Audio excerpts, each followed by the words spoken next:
everyone, Kareem Rae here, and today I have Taylor Gray, who's a professional footballer at Chattanooga Football Club, on with us. Taylor, how's it going? It's going good, Kareem. Nice to finally speak to you. Yeah, thank you for having me on. Absolutely. It's nice to meet you online. It's our first time connecting. I'm not too sure if I pronounced your team properly. Can you just say your team name? Yeah, of course. Chattanooga FC. Nice. So how long have you been with those guys, with your club? My first season, so I've been here, since preseason, so for it's almost coming into my 4th month. Yeah. Got it. So, we're gonna dive a little bit back into your football history. So share with us how you got involved into the beautiful game. Yeah, I remember I guess I can go all the way back when I, first stepped on the field. But I remember my mom, took me out, found a team for me, and, said, you're gonna play with the older boys, just go out there, have fun. I never touched the ball, but I remember just being out there and just enjoying the fact that I was just outside running, not in a closed space. And I remember just watching the older kids kick the ball and I never could touch it. And I was just thinking to myself, one day, I want to be the one that touches the ball all the time. I want to be the guy who gets on the ball and, people look at that and say, wow, he's a good player, So from there, I never quit. So. Absolutely. So I'm not too sure how it works in the States, but over here in Canada, we have like house league rep, and then, you have your national team, so on and so forth. And then people either go to school or straight to pros. What was your process like? Yeah, okay.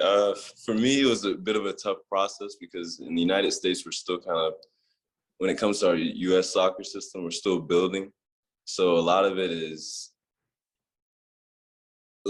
intuition based. We got to find what's best for us. So I had to kind of go through the college system to get to this point in my career.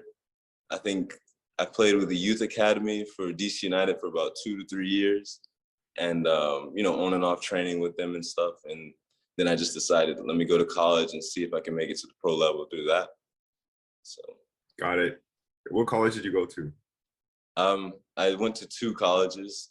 I went to Lees-McRae University. It's a Division II school in North Carolina. I went there for 2 years. Then I transferred to Reinhardt University in Georgia. Got it. Why'd you go to 2 different schools, and which one was your favorite? Okay, so I got to be honest with you. And when you're first getting to college, the number one thing is, how can I get an education for the cheapest amount? And then the number one thing for me was just to play soccer. That was my avenue, because I was going to college basically to play soccer and to, make some people on the side happy, getting my education and things like that. But I literally I got my first scholarship from the Division II school. I was looking to get to Division I level. My coach, he saw me at, basically like an open trial type thing. And I remember he just, he said he saw me just take the ball and take off down the field. And he said he wanted me from then. So he gave me a decent scholarship. And then from there, I ended up transferring to that NAIA school, Reinhardt, because both of my coaches actually knew each other. So I ended up transferring because, well, they had a connection. They knew I was a good player and I would get good playing time. So. Nice. And would you study? I studied sport management, of course. I couldn't say. In the sport realm. Yeah, of course. 100%.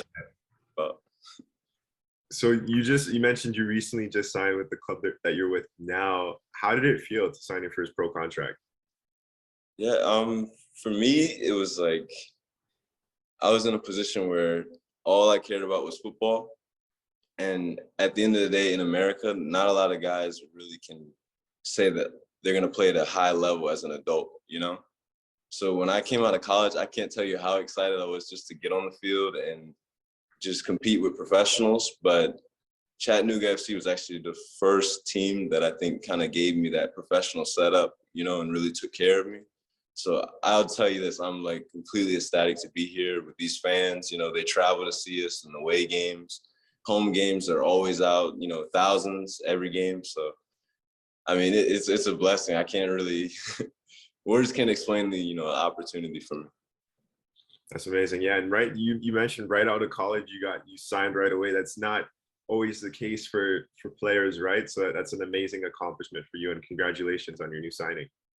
Yeah, thanks. I appreciate that. And just to say, I did right out of college, I did have that COVID bumper time where I was a little bit lost as a player. You know, I was trying to find that team, and just to sign a contract now, like just for any American, we all know the tryout process, getting cuts, and just trying to deal with that pressure of signing the contract. So I'm telling you, when the weight's been lifted off my shoulders, being in a proper club like this it's big time, man. Yeah, that's amazing. You mentioned COVID. COVID was a huge impact for the whole world. Yeah. How'd you navigate through it to get where you are today? Yeah, I mean, that was right after I graduated college, basically. And I remember literally just, there was no soccer going on. Everything was kind of closed. And I remember me and my friends were just organizing, like playing in the parking lot and just going out and trying to play as much as possible. I ended up, when things started opening up, I was on 3 futsal teams. Nice. So I was just in, like every day, sometimes 2 times a day, driving an hour or 2 just to meet a friend, play in the morning, then play at night. So I think a testament to my career has just been playing as much as possible. I think any country you look at, even like you said, Canada, is that correct? Yeah. I don't know how the scene is there, but if you go to Paris, if you go to Brazil, people are playing on streets, people are playing everywhere. And I think that's finally a little bit starting to come into America, where guys who really just come from playing at a random club in this area are now getting opportunities because the network is building in professional soccer. So. Yeah, 100%. And in 2026, Canada, Mexico, and the United States are hosting the World Cup. So I think everyone's trying to build up and prepare for that. I know we are. One Soccer Nation. So yeah, well, I mean, back home, because I'm from Maryland, I think we're trying to get a game hosted in Baltimore. So that'll be really exciting too. Nice. There's 2 questions I got. I wanted to ask you, sports management. What'd you learn from there? Like, what kind of things did you learn from studying sports management? I think it actually helped me take a step out of the game and see it from a perspective of like, how do you set up a game? How do you make athletes feel like they're at a professional level? Ticket revenue, how do you manage certain things like that? So I think, honestly, doing sport management in college made me realize how, I guess the word is, how actually massive it could be to be a professional athlete when you see how much care people take into doing certain things. Like folding your clothes for you, setting up this. It's like, it's actually an amazing feeling to have people who really care about your well-being because they know that, a lot of the guys here, we represent the city, so the city takes care of us. And I haven't experienced that before as a young professional. Yeah, that's a good point. How old are you right now? I'm 24. Okay, yeah, you're still young though. Yeah. And I guess you could say in America, the age is a lot of guys, like especially in NISA, are signing their first pro contracts at 22, 23, because we're in college for 4 years. So you can kind of see how the system's trying to shape itself in a way. So it's really cool to see all the guys, signing contracts, like guys who we didn't know if we were going to sign, we were really just trying to make things happen. So it's cool. That's amazing. I mean, the way you just said that, how they're trying to set up the system makes sense, right? Because guys are in school for 4 years with exactly what you just said. So it makes total sense. And there's something else I was going to ask you. I thought you were younger, honestly. Yeah. I thought you were like 20 or 22. No, I get that sometimes because I do have like I guess you could say my biological age is a little bit, younger, but yeah, for sure. I think it is what it is. Sometimes I wish I was that 19-year-old wonder kid, you do anything, you sign for whatever team, whatever academy overseas and you're good, So. Yeah. You mentioned other countries like Paris, Brazil. I've been to England, Paris, but you mentioned those countries. Have you been to any played in any other countries? The crazy thing is the only country I've played in for about 2 to 3 weeks was Italy. But since I went to college at the Division II level and the NAI level, there were so many internationals that I played with over my career. I just learned so much. They would tell me how they play like this and they'll go out in the park every day and play. And honestly, like my college years, not many people get this chance, but I played with so many Brazilians, people from Paris, that's why I mentioned those countries, because that's the first thing on my mind. Those are like the soccer hubs. But honestly, I've played with people from all over the world, and I've learned a little bit from all of them. And that's why, honestly, I don't know about Canada, but I know the United States can be like a real melting pot for like young players like me. Yeah, no, I agree with you. Like obviously you get US is 300 million you guys have a 300 million population. And you guys have been growing the game longer than us. Like we recently just started growing the game at a professional level in Canada at 2019. But we have the talent here in Canada. We have the talent. We just don't have the system. Hmm. That's the problem. And then obviously because you guys have a bigger population, you guys may have or do have more players. Yeah, hopefully the way you guys build your system can be a little bit more. Our system is, we have leagues coming in and out and teams kind of coming for a couple of years and kind of pushing their way out of the system. But honestly, I think Canada, I was talking to somebody about it, and even my agency actually has a lot of connections there. But I can see you guys are really growing in the past year or so, honestly. Yeah. It's actually very recent, when you guys have made a league and started growing in that sense. Yeah, the Canadian Premier League, it started 2019, so 3 years ago. Do you support any teams from that league, or who's the... Like I've had a good bit of guys from those clubs on the podcast. So of course I support the CPL. It's amazing. As Canadian players, we've been wanting a professional league for so long. So yeah, I'm definitely a big supporter. Hmm. And then obviously with One Soccer Nation, we're looking to grow the game too. So to have some sort of impact. But yeah, that would be later on. But what things changed for you once you signed your first professional contract? Yeah, honestly, a lot has changed in a sense where even my roommate that I stay with and I live with, he's like an older professional. So I think I kind of got put with him for a reason, but he kind of tells me like, you're really a professional now. And I think he looks at me and he says that all the time, but I think it takes time for me to really understand what that means. Because when I walk out, the way I carry myself, the way you kind of present yourself is everything, because people see you on the field, yes, but now they see you off the field, and now they see you doing this and that. And how is it that you kind of represent the city? How is it that you kind of represent the club as a player? I realized like going to practice, literally meeting after meeting, we're literally analyzing every detail of our game to improve. I remember the first day I came to Chattanooga, we had a meeting, and it was literally just going on percentages of where to score in high percentage shot areas. And it was just like, I've never experienced that before. I'm growing up playing like street for fun, doing skill moves. All I think about is the ball, So I'm learning that ball brings a lot more into perspective. 100%. Are you guys using any type of special equipment like the solo playmaker Uno? That tracking device that you could put on your boots. Or do you guys use anything to track your data? We're actually not using anything like that yet. I know a lot of clubs in the championship, USL championship, are using that now. We do use the player type vest and everything to track your running and stuff. And sometimes I'm like, I don't know if I can run that much. When I look at the stats, I'm like, that's ridiculous. Every game I'm just running in a way that I never thought I was doing that, So it's nice to be, tracked during the game and be able to, watch your progress. Yeah.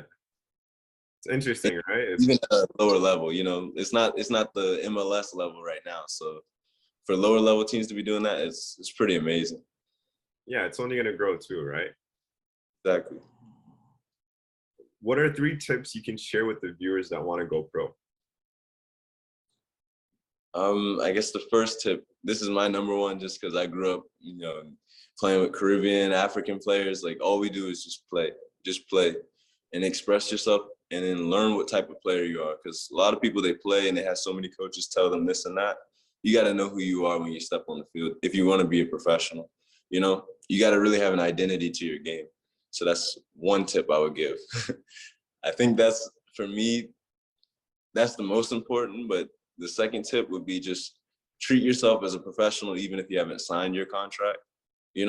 how you carry yourself is important, and coaches can see that.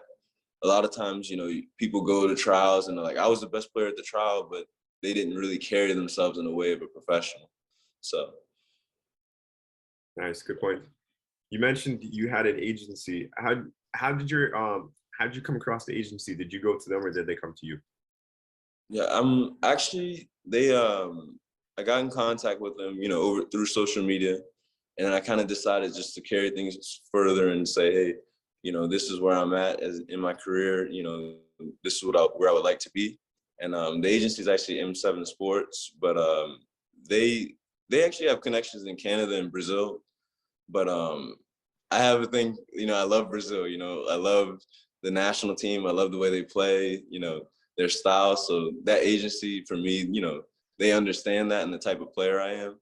So, you know, they're just helping me move forward. And we just went from there. They said, we want you to be at a level to where you're at NISA right now. I don't know, you know, NISA, the third tier, but they want me to move to that USL championship level and maybe even push towards that MLS level in a few years. So. For sure. Yeah, I mean, there's even USL 1. USL 1 is, I'd have to Google this again, but I'm pretty sure the player's salary is the same as USL Championship. It's just I know USL 1 is Division 3 with the NISA League, and then I know USL Championship is Division 2. And then, yeah, you have to kind of, with the clubs, you have to kind of base it off of which club you're playing for, because you could play for a club in the third tier that can pay you in the USL Championship level. So it's one of those things that's why I'm so happy I'm here at Chattanooga, because they have such a strong fan base.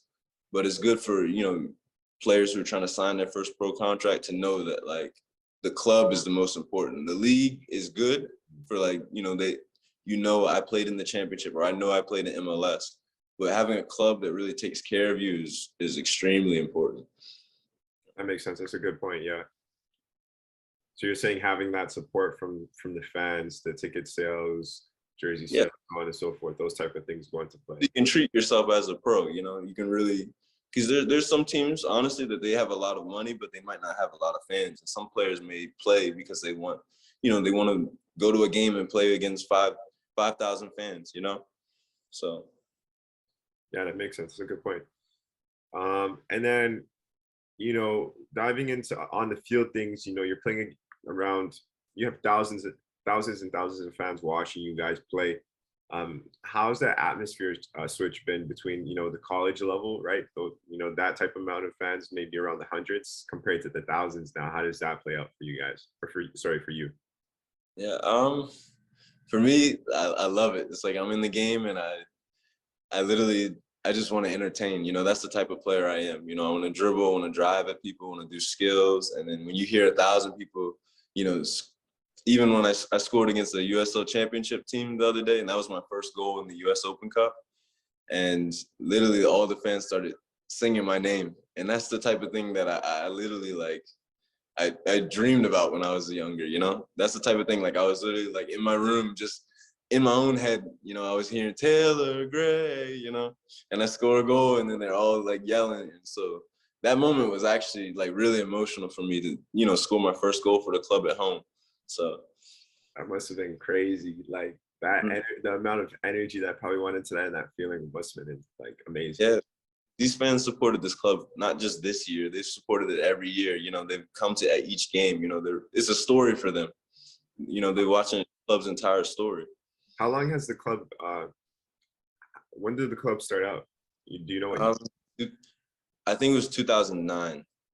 Okay, so So, they've been here for a while.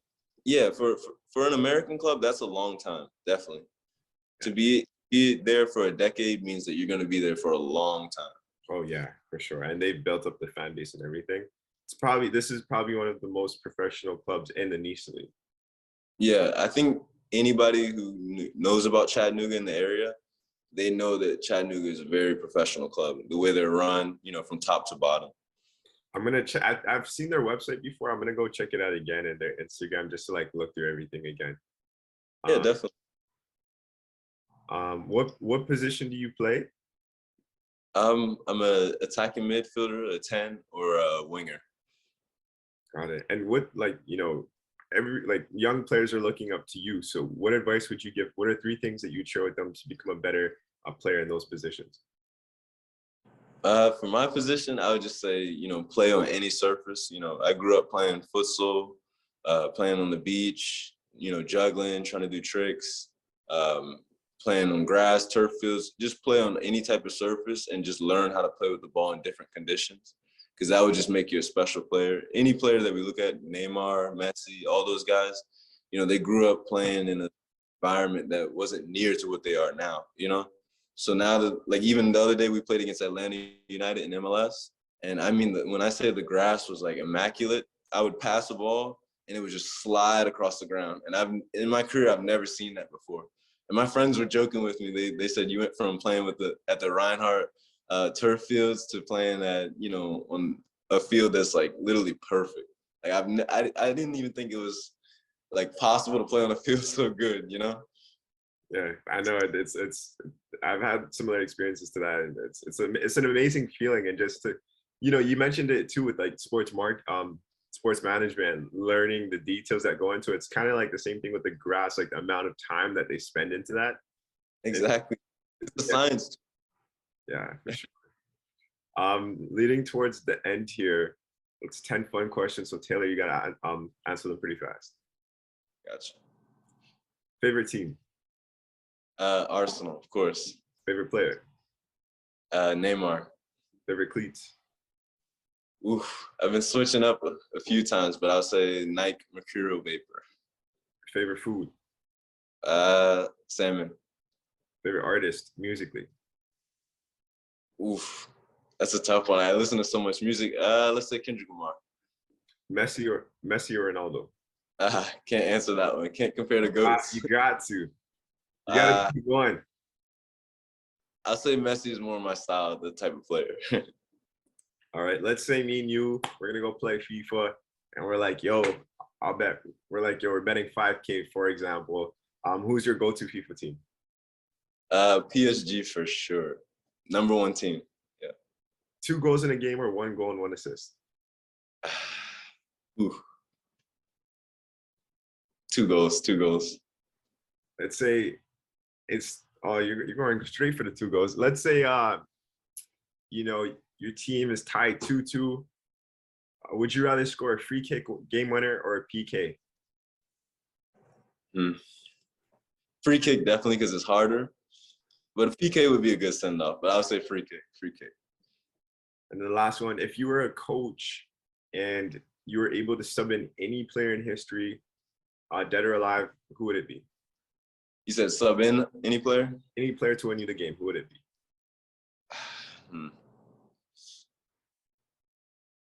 Ronaldo. See, that's why I could compare Messi and Ronaldo. So I would say Ronaldo. I would sub him in, of course. Yeah, that makes sense. I get it. All right, Taylor, is there anything that we didn't cover that you want to add in, or? No, not really. If I would say anything for myself, I'd say just to anybody, if you're a fan or a player, just enjoy the game, We have this amazing game to play and we're growing, and, we'll have a World Cup in Canada, Mexico, is that correct? Canada, US, Mexico, yeah. United States, yeah, okay. Because I didn't know it at first. I thought it was only United States, but that's going to be crazy. That World Cup. But yeah, let's enjoy it and just keep it up with the football, 100%. And I wish you luck on your career. You're already killing it so far, and you're enjoying it. So keep killing it, man. And also, this is my first podcast, so thank you for having me on. Yeah. I'm so excited. Appreciate you. All right, Taylor, before we go, I just want to take the time to thank you for joining us on the One Soccer Nation podcast today. No problem. Thank you for having me on.